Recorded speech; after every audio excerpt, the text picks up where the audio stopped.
రిజర్వేషన్ల అంశంలో ఇప్పుడు ఒక పెద్ద చర్చ తెలంగాణ రాష్ట్రంలో జరుగుతుంది. ఎస్సీ ఎస్టీ బీసీలతో పాటు ప్రస్తుత పరిస్థితుల మీద ఒక చర్చ జరుగుతుంది. స్థానిక ఎన్నికలు జరపాలని ఓ పక్క ఎలక్షన్ కమిషన్ ప్రభుత్వం పట్టు మీద ఉంటే, మరోపక్క పట్టుకొమ్మలైన పల్లెలు కన్నీళ్లు పెడుతున్న పరిస్థితి కనబడుతుంది. తండాలు జీపీలుగా మారిన తర్వాత రిజర్వేషన్లు మారి వరుసగా కొనసాగిన పరిస్థితి. అయితే అదే రిజర్వేషన్ ఇప్పుడు రోస్టల్ విధానం అని ప్రభుత్వం ఎలక్షన్ కమిషన్ చెప్పిన పరిస్థితి. కానీ మంచిర్యాల జిల్లా వేమనపల్లి మండలం రాజారంలో పరిస్థితి మరోలా ఉంది. రిజర్వేషన్ మొదటిగా ఎస్సీ వచ్చింది, ఇప్పుడు కూడా ఎస్సీ వచ్చింది. మా పరిస్థితి ఏంటి? ఇక్కడ ఉన్నది మేము ఎస్టీలం, కొంతమంది బీసీలు ఉన్నారు, మాకు న్యాయం చేయాలని చెబుతున్న పరిస్థితి కనబడుతుంది.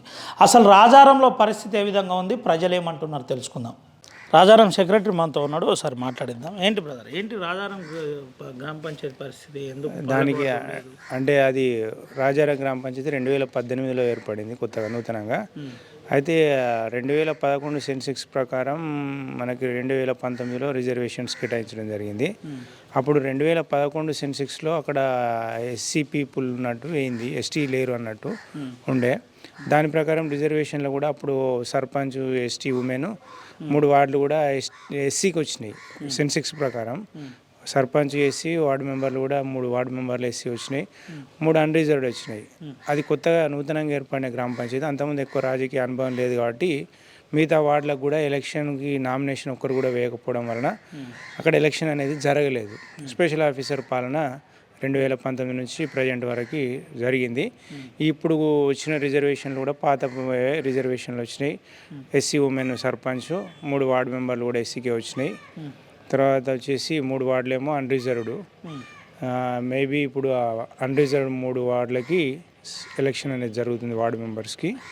మిగతా అక్కడ ఎస్సీ పీపుల్ అనేది లేదు కాబట్టి సర్పంచ్ను 3 వార్డు మెంబర్లకి ఎలక్షన్ అనేది.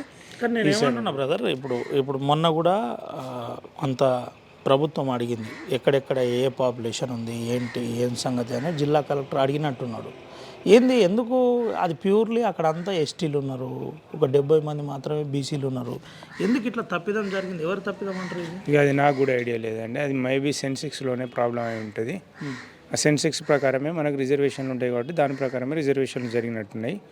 ఇక అది నా పరిధిలో లేదు, నాకు తెలియదు కాబట్టి నేను దాని గురించి సమాధానం. ఇప్పుడు రోస్టల్ విధానంలోనైనా ఒకసారి ఎస్సీ వస్తే ఇంకోసారి ఎస్టీ రావాలి అంటే ఇప్పుడు ఓవరాల్ జీపీలు మనం చూసినట్టుగా ఈసారి కూడా జరగలేదు. అది నాకు ఐడియా లేదండి. రైట్, ఇది పరిస్థితి. ఒకసారి దీనికి సంబంధిత అధికారులతో కూడా మాట్లాడించే ప్రయత్నం చేద్దాం.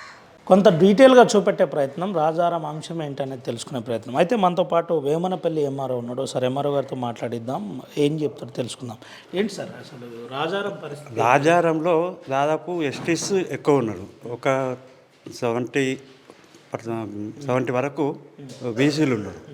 ఇంతకుముందు రోస్టర్ సెన్సెస్ ప్రకారం అయితే అది ఎస్టీ రిజర్వేషన్ కావాలి, అది కాలేదు. ఎందుకు జరిగిందో ఏమో తెలియదు. ఈ అంశాన్ని మేము జిల్లా కలెక్టర్ గారికి చెప్పినాము. మరి డిసిషన్ వాళ్ళ ద్వారా రావాలి మాకు.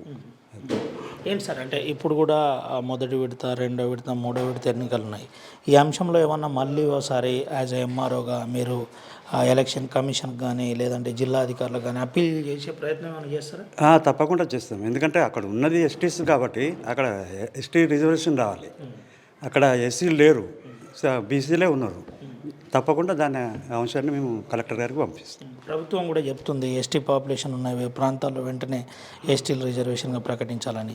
ఈ అంశాన్ని ఖచ్చితంగా కలెక్టర్ దృష్టికి తీసుకెళ్తారు? తప్పకుండా తీసుకెళ్ళండి. Right, okay. ఇది పరిస్థితి. ఎంఆర్ఓ గారు చెబుతున్న విధానం ఈ విధంగా ఉంది. అయితే అక్కడ జెన్యున్గా ఎస్టీలు ఉన్నారు. ఎస్టీలు దాదాపుగా 320 మంది పైన ఉన్నారు. అనంతరం అక్కడ ఒక 70 మంది బీసీలు ఉన్నారు, యాదవ్ సామాజిక వర్గానికి చెందిన ఉన్నారు. దీనిపై ఎలక్షన్ కమిషన్తో పాటు జిల్లా కలెక్టర్ కుమార్ దీపక్ కూడా స్పందిస్తారని ఆశిస్తున్నాం. అయితే ఇంకా సమయం ఉంది. దీనిపై ప్రభుత్వంతో పాటు ఇటు ఎవరైతే అధికారులు ఉన్నారో ఎలక్షన్ రిటర్నింగ్ ఆఫీసర్ నుంచి మొదలుకొని చివరి స్థాయి వరకు లైజనింగ్ చేసే ఆఫీసర్ వరకు, అబ్జర్వర్ వరకు దీనిపై నిర్ణయం తీసుకొని ఎలక్షన్ కమిషన్ నుంచి పర్మిషన్ తీసుకొని ఎన్నికలు జరిపే విధంగా చూడాలని కోరుకుందాం. ఉమ్మడి ఆదిలాబాద్ జిల్లాలో స్థానిక ఎన్నికల నగారా ఇప్పుడంతా వాడివేడి చర్చ, ఏ మూలలో చూసినా ఎన్నికల ప్రస్తావన, మన సర్పంచ్ ఎవరు, మన వార్డు మెంబర్ ఎవరు, మన రిజర్వేషన్ ఏందని చర్చ. కానీ రాజారంలో సర్పంచ్ లేక ఇప్పటికీ 7వ సంవత్సరం, 8వ సంవత్సరంలో విజయవంతంగా అడుగుపెట్టిన పరిస్థితి. దశనాపూర్లకొల్లి గ్రామ పంచాయతీ మారిన తర్వాత అప్పటి కేసీఆర్ గవర్నమెంటు తండాలను గ్రామ పంచాయతీలుగా విభజన జరిగిన తర్వాత ఇక్కడ ఫస్ట్ ఎస్సీ వచ్చింది. ఎస్సీ వచ్చిన తర్వాత కూడా ఈసారి రోస్టల్ విధానం ప్రకారం ఇక్కడ ఎస్టీయా, బీసీయా లేదంటే జనరల్ కావాలి. ఇక్కడ పాపులేషన్ దాదాపుగా 400-300 కుటుంబాలు ఉంటాయి. ఈ ప్రాంతంలో ట్రైబ్స్ 300 మంది గిరిజనులు ఉన్నారు, 70 మంది యాదవులు ఉన్నారని చెబుతున్నారు. మనతో పాటు గ్రామస్తులు ఉన్నారు. ఒకసారి బాబుతో మాట్లాడిద్దాం. బాబు ఏం పేరు? బండారి బీరయ్య. ఏంది బాబు పరిస్థితి ఏంది? మాది మంచిర్యాల జిల్లా, గ్రామం రాజారం, మాది బెల్లంపల్లి నియోజకవర్గం. అంటే ఈ పాపులేషన్ అంటే దాదాపు 400 ఓట్లు ఉంటాయి. కానీ ఇప్పటి వరకు అయితే మాకు సర్పంచ్ లేక 7 సంవత్సరాలు అవుతుంది. దండి కష్టం అవుతుంది. ఏ కష్టమైనా చెప్పుకుందామంటే పెద్ద ప్రాబ్లం అవుతుంది. సర్పంచ్ లేడు, పెద్ద మనిషి లేక అట్టిగా అనాథాలు తీరు కొంచెం ఘోరం జరుగుతుంది. ఈసారన్నా సర్పంచ్ వస్తాడేమనుకుంటే మళ్ళీ ఇంతకుముందు కూడా వేసే వచ్చింది, ఈసారి కూడా మళ్ళీ వేసే వచ్చింది. ఆ ప్రాబ్లం తోటి దండి ఇబ్బంది అవుతుంది. మరి మీరు పోయి ఇక్కడ ఎంపీడీఓ ఆఫీస్ ఉంటుంది, వేమనపల్లిలో ఎంపీడీఓ ఉంటాడు. ఆ ఎంపీడీఓ ఎంఆర్ఓకి చెప్పలేదా? ఎంపీడీఓకి చెప్పినాము, పెద్ద మనుషులకు చెప్పినాము. ఈ వార్తను కలెక్టర్ దాకా కూడా తీసుకుపోయినాం, ఎమ్మెల్యే దాకా కూడా తీసుకుపోతే ఎవరు పట్టించుకోలే. ఇంతకుముందు సిన్నయ్య ఉన్నప్పుడు కూడా దీని వార్త పట్టించుకోలేదు. ఇప్పుడు వినోద్ ఉన్నప్పుడు కూడా తీసుకపోతే దీని గురించి అయితే ఎవరేం పట్టించుకోవడం లేదు. 2011 జనాభా ప్రకారం ఇక్కడ ఎస్సీ పాపులేషన్ చూపెడుతున్నారని ఒక చర్చ జరుగుతుంది. మరి 2011 జనాభా తర్వాత ఇది కొత్త గ్రామ పంచాయతీ అయింది. అప్పుడు కుల లెక్కలకు జరగలేదా? లెక్కలకు జరిగినాయి. అప్పటి వరకు పక్క తీసుకొద్దామని అన్నారు. ఇప్పటి వరకు అయితే ఎవరు పట్టించుకోలే, తీసుకురాలే. ఇదే ప్రాబ్లం ఉంటుంది. అంటే ఇప్పుడు మొన్నటి రోస్టల్ విధానం ప్రకారమైన అంటే తెలంగాణ రాష్ట్ర ప్రభుత్వం డిసైడ్ చేసినట్టుగా ఎస్టీ 1/70 లేని ప్రాంతాల్లో ఆ రిజర్వేషన్లు మారుతాయి. రోస్టల్ విధానం అంటే ఒక రిజర్వేషన్ ఇంకో రిజర్వేషన్ ఇంకో కులానికి ఇట్లా మారుతాయి అని అన్నారు. అప్పుడు కూడా మీది మారలేదా? అప్పుడు కూడా ఎంత చెప్పుకున్నా కానీ ఎవరు పట్టించుకోలే, మారలేదు. ఏంది బాబు మీది ఆడ మీద చూస్తే బల్బు లేదు, కింద నాలి లేదు, రోడ్డు సరిగా లేదు. సర్పంచ్ లేక ఇటు నాలి ఉంటలేదు, అటు కరెంటీలు చక్కగా ఉంటలేవు, నీళ్ళ సౌకర్యంతో కూడా ఇబ్బంది అవుతుంది. ఎవరికి చెప్పుకుందామంటే సర్పంచ్ లేడు, ఓ పెద్ద మనిషి లేడు, అందరూ అనాథలు. వీళ్ళు ఎస్టీలు వీళ్ళకేం తెలియని వాళ్ళే, అటు బీసీలు గొర్రెమేకల కాసులు వాళ్ళకేం తెలియని వాళ్ళే. వీళ్ళు తెలియని వాళ్ళని ఆ పెద్ద మనుషులు కూడా ఏం పట్టించుకునేది లేదు, ఏం చేసేది లేదు. అప్పటి నుంచి ఇప్పటిదాకా ఇదే ఘోరం జరుగుతుంది. అంటే ఈ అంశం ఎప్పుడన్నా నేరుగా ప్రజలందరూ కలిసి ఎంఆర్ఓ ఆఫీస్ పోవడం, కలెక్టర్ ఆఫీస్ పోవడం ఇట్లా చెప్పే ప్రయత్నం ఎప్పుడన్నా జరిగింది? చెప్పే ప్రయత్నం అందరం కలిసి ఉన్నాడు, కూర్చొని కూడా ఇంతకుముందు కూడా చర్చలు చేసి ఎంఆర్ఓ ఆఫీస్ కూడా పోయినాం. పోయి చెప్పుకుంటే ఈసారి అయిపోయింది కానీ వచ్చేసారికి చూద్దామన్నారు. వచ్చేసారికి కూడా ఎవరు పట్టించుకోలే, ఏం చేయలేకపోయారు. అంటే ఇప్పుడు నిన్న కూడా ఈ రిజర్వేషన్ డిక్లేర్ అయినప్పుడు అంతకుముందు ఒకటి ఉండే, మళ్ళీ నిన్న రిజర్వేషన్ కోర్టు డిక్లేర్ చేసిన తర్వాత రిజర్వేషన్లు కొన్ని మారినాయి, జనరల్ అయినాయి, ఇంకొన్ని ఇటువంటి ఏది అడగలేదు. అటువంటి కూడా దరఖాస్తు పెట్టినాము, పెద్ద మనుషుల దగ్గర పోయినాము. మేమిద్దరం 3-4 కలిసి కూడా పోయి ఎంఆర్ ఆఫీస్ కూడా పోయి ఫోర్స్ చేసినాం. ఫోర్స్ చేస్తే అత్తది బాబు మేము అక్కడికి పంపినాము, మేము వార్త పంపించినాము, ఇది మారుతుంది, ఈ కళ్యాణపల్లి గ్రామ పంచాయతీ మారేటప్పుడు మీది కూడా మారుతుంది. వాళ్ళకు ఎస్టీలే ఉంటే బీసీ వచ్చింది, బీసీ వస్తే వాళ్ళకు పంపితే వాళ్ళది ఇప్పుడు మళ్ళీ ఎస్టీ జనరల్ వచ్చింది. వాళ్ళతో పాటు మీకు కూడా వస్తుందని చెప్పిండ్రు. ఇప్పటి వరకు ఎవరు పట్టించుకున్నారా, ఏం చేసినా చేయలేదా మాకేం తెలియదు. ఇప్పటి వరకు అయితే మా ఊరుకు రాలేదు. ఇంతకుముందు వార్డు సభ్యులు ఏదన్నా ఎలక్షన్ జరిగిందా? వార్డు సభ్యులది ఏం జరగలేదు. వార్డు సభ్యులది కూడా ఏం జరగలేదు. ఇప్పుడు ఏంది అంటే ఇక మాకు ఏమీ లేదు, ఏది పట్టించుకోలే, ఎవరు ఏం చేయలేదు, మాకు ఎవరు చెప్పలేదు. మరి మీకు ఇది ఏదైనా అవసరం ఉంటుంది రేపు పొద్దున పోవాలంటే మరి ఎవరిని కలుసుడు మీరు ఏం లేదు, కార్యదర్శి అన్నట్టయినా మాత్రం ఈ ఆడమైన కార్యదర్శి అన్నట్టయినా ఉంటాడు. ఆయనకి ఏమన్నా చెప్తే ఏమన్నా పట్టించుకుంటే ఈ చెత్త కుండీలు ఊడిపించడం వరకు గిటు ఏమన్నా చిన్న చిన్న సమస్యలు ఉంటే ఆయనకు చెప్తే ఓటు చేస్తాడు, ఓటు ఇడిచిపెట్టాడు. మీకు సర్పంచ్ లేడా, ఇక మేము ఏం చేసుడు అని అంటాడు, వదిలిపెడతాడు. అంతవరకే కానీ ఏ పెద్ద మనిషి అనేది డెవలప్మెంట్ ఫండ్ వస్తుందా గ్రామ పంచాయతీ? డెవలప్మెంట్ కూడా ఇక్కడికి ఏం సర్పంచ్ లేక ఏం ఎక్కువ వచ్చుడు ఏం లేదు. ఏదైనా చిన్న చిన్న పనులు వస్తే ఇక గివే ఊడ్చేటోళ్ళకు అప్పుడు ఇప్పుడు దసరా అప్పుడు బుగ్గలు పెడితే ఆడికాడికి అయితేనే చెప్తాను, ఇక అక్కడికే అయిపోతుంది.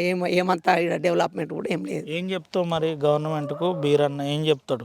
రాజారం వేమనపల్లి మండలం రాజారం చెందిన బీరన్న తెలంగాణ రాష్ట్ర ప్రభుత్వానికి ఎన్నికల కమిషన్కు నువ్వు ఏం చెప్తావు? ఎన్నికల కమిషన్ కంటే ఎవరైనా కలెక్టర్ దాన్ని ఈ వార్త తీసుకొని పోయి మాకు ఎట్టి పరిస్థితుల ఎస్టీ వాళ్ళకన్నా బీసీ వాళ్ళకన్నా ఏదన్నా ఒకటి వచ్చే అవకాశాలు ఏర్పాటు చేయాలని దయచేసి కోరుతున్నా. రైట్. మీ ఎమ్మెల్యే వినోద్ కూడా చెప్తా ఆ గడ్డం మా వినోద్ గారికి వాళ్ళకు కూడా దయచేసి చెప్తున్నాం ఈ వార్త. ఆయన ఏదన్నా చూసి మాకు తమ్ముడు మంత్రి మంత్రి ఉన్నాడు వివేక్ సారు, వాళ్ళైన ప్రతి ఎంపీ హంసకృష్ణ ఉన్నారు, వాళ్ళకు కూడా ఈ వార్త అందాలే. మా ఊరుకు ఏదైనా సర్పంచ్ నిలటం జరగాలని కోరుతున్నాం. ఇది పరిస్థితి. నిజానికి చాలా బాధాకరమైన అంశం ఇది. మారుమూల ప్రాంతం మంచిర్యాల జిల్లా వేమనపల్లి మండలంలో రాజారంలో ఉన్నాం. ఈ రాజారంలో పరిస్థితి ఇంత దయనీయంగా ఉందంటే కనీసం సర్పంచ్ రిజర్వేషన్ చేయలేని పరిస్థితిలో, డిసైడ్ చేయలేని పరిస్థితిలో ఇప్పటి పాలకులు, ఇప్పటి ప్రభుత్వం, ఎలక్షన్ కమిషన్ అని కూడా చెప్పుకోవచ్చు. దీనిపై ఏ విధంగా స్పందిస్తుందో వేచి చూడాలి. ఇంకొంతమందితో మాట్లాడిద్దాం. బాబు ఏం పేరు నీ పేరు? నువ్వేం మాట్లాడక నన్ను చూడు, ఇటు చూడు, నువ్వేం మాట్లాడకు. ఎన్ని రోజులు అయింది ఇప్పుడు సర్పంచ్ లేక మీ ఊరికి? సర్పంచ్ లేక 5-6 ఏళ్ళు అవుతుంది, 7-8 ఏళ్ళు అవుతుంది. కానీ మన ఇండ్లు వచ్చినాయా? ఇందిరమ్మ ఇల్లు గాయ వచ్చినాయి, అప్పట్లో వచ్చినాయి కానీ ఇప్పుడు రాలే. ఇప్పుడు రాలే. ఎట్లనే బాబు మరి? అప్పుడు రాలే, అప్పుడు వచ్చినాయి. ఇప్పుడు మనకు అప్పుడు వచ్చినాయి, మేము కట్టుకున్నాం. ఏంది మరి సర్పంచ్ ఎలక్షన్ వచ్చినాయి, మీ ఊర్లో ఎలక్షన్ జరుగుతలేదు, ఎట్లా ఏం చెప్తావు గవర్నమెంట్కు? ఏ ఎలక్షన్లు జరుగుతలేవు అంటే ఇప్పుడు మనకు నాకు మాట కూడా మాట్లాడుతానవే, కరెక్టే మాట్లాడతాను. మాట్లాడదాం, నాకు అంత దూయరాదు. ఈ ఊరేనా మీది? మన ఇది ఎలక్షన్ జరగాలన్నా జరగాలి కానీ ఇక వాళ్ళకు పట్టించుకుంటలేరా, తెలుసుకుంటలేరా? పట్టించుకుంటలేదు, తెలుస్తలేదు, మనకు తెలియదు. రైట్. ఇది పరిస్థితి. ఇంకొంతమందితో మనం మాట్లాడిద్దాం. మా తమ్ముడు ఉన్నాడు. ఏం పేరు తమ్ముడు? సురేందర్. మాది మంచిర్యాల జిల్లా వేమనపల్లి మండలం రాజారం గ్రామం, బెల్లంపల్లి నియోజకవర్గం. గత కొన్ని సంవత్సరాలుగా ఇక్కడ సర్పంచ్ అనే వ్యక్తి లేడు. ఇక పైన రావడానికి కూడా కొంతమంది పెద్ద లీడర్లు అనడం జరిగింది. గతంలో మా రాజారం దర్శనాపూర్ గ్రామ పంచాయతీలో ఉండేది. తర్వాత కేసీఆర్ ప్రభుత్వంలో ఈ గ్రామ పంచాయతీని తండాలో విభజించడం జరిగింది. అంతకుముందు కూడా మా గ్రామ పంచాయతీ ఏదైతే ఉందో అది వెళ్ళి దర్శనాపూర్లో ఓటింగ్ వేయడం జరిగింది. అప్పటి నుండి ఇప్పటి వరకు ఇక్కడ ఎలక్షన్ లేవు. సర్పంచ్ అనే వ్యక్తి కూడా లేడు. బీఆర్ఎస్ ఉన్న ప్రభుత్వంలో కూడా లేదు, కాంగ్రెస్ ప్రభుత్వం వచ్చినాక కూడా ఎస్టీ క్యాండిడేట్ లేడు. ప్యూర్ ఎస్టీనే అని ఇవ్వడం జరిగింది. ప్యూర్ ఎస్టీ అయినా నేరుగా మీకు ఏజెన్సీ దగ్గరనే పక్కనే ఇటు పక్క మండల కేంద్రం ఉన్నది, ఇటు చుట్టుపక్కన అడవి ఉంది, ఈడంతా ఎస్టీ పాపులేషన్ ఎక్కువ ఉంది. ఎందుకు ట్రైబల్ అంటే ఎస్టీ రిజర్వేషన్ ఎందుకు ఇవ్వలేదు? అడిగినరా మీరు ఎప్పుడన్నా అధికారులను అందరిని అడిగినాం, ఎమ్మెల్యే గారిని అడిగినాం. అప్పట్లో ఉన్న దుర్గం చిన్నయ్య గారిని కూడా కలవడం జరిగింది. ఎస్సీ అని వస్తుంది కదా, మాకు ఎస్టీ రావాలి, ఎస్టీ పాపులేషన్ ఎక్కువ ఉంది, దీని మీద మీరు ఏదైనా స్పందించి మాకు ఎస్టీ వచ్చేటట్టు చేయాలి, లేదా బీసీ అని రావాలి. ఎస్సీ క్యాండిడేట్ అంటే మాకు అక్కడ ఎస్సీ క్యాండిడేట్ లేడు, మీరు తప్పకుండా మాకు హెల్ప్ చేసి పెట్టాలంటే ఆయన కూడా చెప్పినాం. ఇప్పుడున్న ప్రజెంట్ ఉన్న ఎమ్మెల్యే గారికి కూడా చెప్పినాం, వినోద్ గారికి. ఆయన కూడా ఏం పట్టించుకోలే. చిన్న గ్రామ పంచాయతీ అని చిన్న చూపు చూసి ఏం ఫండ్ రాదని మమ్మల్ని పట్టించుకుంటారేని అనుకుంటా. దయచేసి ప్రభుత్వానికి చెప్పేది ఒకటే, ఇక్కడున్న పాపులేషన్ ఎస్టీ ఉంది మరియు బీసీ ఉంది. కావున ఈ గవర్నమెంట్ తలిసి మాకు ఎస్టీ లేదా బీసీ సర్పంచ్ని ఇవ్వాలని కోరుకుంటున్నాం. ఇప్పుడు ఫస్ట్ ఫేజ్ ఎలక్షన్ స్టార్ట్ అయింది. రేపు సెకండ్ ఫేజ్ స్టార్ట్ అవుతుంది, తర్వాత థర్డ్ ఫేజ్ అవుతుంది. ఈ థర్డ్ ఫేజ్ వరకైనా ఎలక్షన్ కమిషన్ స్పందించే విధంగా మీరేమైనా చెప్తారా? చెప్పేది ఒకటే, ఇక మాకు ఏంది, ఎస్సీ క్యాండిడేట్లు ఇక్కడ ఎవ్వరు లేరు, ఎస్టీ ఉంది, బీసీ ఉంది. కావున ఎవరైతే ఈ రాజారానికి హెల్ప్ చేయాలనుకునే పెద్ద మనుషులు ఎవరున్నా సరే మాకు ఎస్టీ లేదా బీసీ వచ్చేటట్టు చూడాలని కోరుకుంటున్నాం. ఏంది యువకులు బాగా యాక్టివ్ ఉన్నారా ఇక్కడ? ఎట్లున్నారు ప్రజెంట్ అయితే ఈ రాజారం అనేది ఒక వలస ఊరు. 70-80 కుటుంబాలు, ఒక 200 కుటుంబాలు ఉంటే 50 కుటుంబాలు దరిదాపున వలస వెళ్ళి బతకడమే ఇక్కడ ఉన్నది. ఈ గ్రామ పంచాయతీకి సర్పంచ్ లేక, ఈ గ్రామ పంచాయతీ బాధలు ఎవరికి చెప్పుకోవాలి లేక సెక్రటరీ మీద నడిపించాల్సి వస్తుంది ఈ గ్రామ పంచాయతీని. ఏంటి అభివృద్ధి అంశంలో మరి ఏం అడుగుతున్నారు? రోడ్లు, నాలీలు, డ్రైనేజు, తర్వాత బుగ్గలు, కరెంట్ లైను, ఇవన్నీ సెక్రటరీ సార్ని గ్రామ పంచాయతీ పెట్టినప్పుడు అన్నీ అడుగుతాను. మన దగ్గర బడ్జెట్ లేదు, ఫండ్ లేదు, ఏమున్నా కానీ ట్రాక్టర్ ఈఎంఐలో తెచ్చినాం, దానికి కట్టడానికి సరిపోతుంది. ఇద్దరు వర్కర్లు ఉన్నారు, వాళ్ళకి జీతాలు వేయాలి, ఏమన్నంటే నా బ్యాంకులో నుంచే నేను పెట్టుకోవాల్సి వస్తుంది, ఫండ్ లేదని చెప్పడం జరుగుతుంది. ఇది అభివృద్ధి అనేది. చెప్తావు తమ్మి, ప్రభుత్వానికి నువ్వేం చెప్తావు? ప్రభుత్వానికి తెలియజేసేది ఒక్కటే, మా తండాలో ఉన్న ఈ 70 కుటుంబాలు ఎస్టీ ఉంది, 40 కుటుంబాలు బీసీ ఉంది. ఎస్టీ క్యాండిడేట్ లేదా ఎస్సీ బీసీ క్యాండిడేట్లకు టికెట్ ఇవ్వాలని కోరుకుంటున్నాను. చెప్పే బాబు. నా పేరు సురేష్, మంచిర్యాల డిస్టిక్, వేమనపల్లి మండల్, గ్రామం రాజారం. ఇక్కడ ఎలక్షన్లు ఎప్పటి వారి నుండి లేవు, 10 సంవత్సరాలు అవుతుంది. అప్పుడు కేసీఆర్ ఉండే, కేసీఆర్ ప్రభుత్వం కూడా చెప్పినాం, కలెక్టర్ ఆఫీస్కి పోయినాం, హోలీ భారత్కి వెళ్ళి ఉండే. అప్పుడు ఆమె ఇంకా కలిసినాం, కానీ అప్పుడు ఇంకా ఏం చెప్పలే. ఇప్పుడు ఇంకా ఈ కాంగ్రెస్ ప్రభుత్వం వచ్చినా కానీ మా కాడ సర్పంచ్ లేడు. మొన్నింగా పోయి అడిగినా కానీ వస్తుంది బాబు, కళ్యాణపల్లి బీసీ వచ్చింది, బీసీ పోయి ఇప్పుడు ఎస్సీ రిజర్వేషన్ టికెట్ వచ్చింది వాళ్ళకు కళ్యాణపల్లిలో. మాకు వస్తున్నారు, మాకు ఇంక వరకు ఇవ్వలేరు. 3 వార్డు నెంబర్లకు వచ్చినాయి, 6 వార్డులు ఇక్కడ ఉన్నాయి. 6 వార్డులకు 3 వార్డులు వచ్చినాయి, 4, 5, 6 3 వార్డులు అట్టిగా ఉన్నాయి. అన్నీ ఎస్సీకి వచ్చినాయి. ఎస్సీ క్యాండిడేట్ ఇక్కడ ఎవరు లేరు, అందరూ ఎస్టీలే, బీసీలు యాదవులు, ఎవరికి రాలే. ఇక్కడ మా పరిస్థితి వేరే రకంగా ఉన్నది, సర్పంచ్ లేక. ఇప్పుడు కులగణన ప్రకారం 2011లో ఇక్కడ బీసీ పాపులేషన్ చూపించిందని అంటున్నారు వాళ్ళు. బీసీకి వచ్చినా అయిపోవు ఇక్కడ టికెట్. అంటే ఎస్సీ పాపులేషన్ చూపెట్టినాం. ఎస్సీ ఇక్కడ ఎవరు లేరు, మొత్తం ఎస్టీలే ఉన్నారు అందరు. తర్వాత ఇప్పుడు రీసెంట్లీ కులగణన అంటే ఈడ లెక్కలు జరిగినాయా? అంటే ఈడ కొత్త గ్రామ పంచాయతీ పాపులేషను 2018 నూతన చట్టం ప్రకారం తండాలు చేసిన పరిస్థితి, గిరిజన తండాలుగా మార్చారు, గ్రామ పంచాయతీలు డివైడ్ చేసిండ్రు. అప్పుడు మీరు చెప్పలేదా ఇట్లా సంగతి అని? చెప్పినాం, అప్పుడు అయిపోయింది. చెప్పినా కానీ ఎవరు పట్టించుకోవాలి. ఇప్పుడు ఎంపీడీఓ మీదకెళ్ళి నడవాలి అంతా, ఇంకా ఓన్లీ రాజాం గ్రామ పంచాయతీ.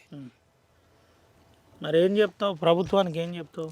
ప్రభుత్వానికి ఏం చెప్పేది లేదు. వాళ్ళు మాకు దయచేసి సర్పంచ్ ఎలక్షన్లు ఇంకో 2-3 విడుతున్నది కదా, అప్పుడు ఇంకా చూడాలని మేము కోరుతున్నాం. రైట్, ఇది పరిస్థితి. ప్రభుత్వం స్పందించాలని చెబుతున్న పరిస్థితి. దీనిపై ఏదైనా నిర్ణయం తీసుకోవాలి. మొదటి విడత ఎన్నికలు కొనసాగుతున్నాయి కాబట్టి 2వ విడతలన్నా ఈ అంశంలో నిర్ణయం తీసుకోవాలి, లేదంటే 3వ విడతలన్నా ఈ అంశంలో నిర్ణయం తీసుకొని మాకు న్యాయం చేయాలని చెబుతున్న పరిస్థితి కనబడుతుంది.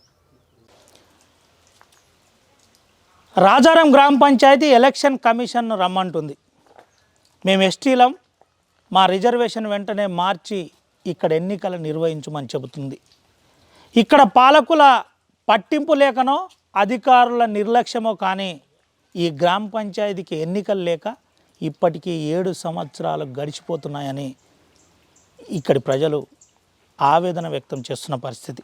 ఇప్పటికైనా తెలంగాణ రాష్ట్ర ప్రభుత్వంతో పాటు ఎలక్షన్ కమిషన్ అధికారులు ఈ అంశంలో ఆలోచించి పట్టుకొమ్మలైనట్టి పల్లెల రిజర్వేషన్లు పరిశీలించాలని చెబుతున్న పరిస్థితి కనబడుతుంది. కెమెరా పర్సన్ సుమన్తో రవినాయక్, RTV, ఆదిలాబాద్ నుండి. Local to global news at your finger tips. మీ చేతిలో ఒక ఆయుధం. Download R TV app. Media legend Ravi Prakash is back.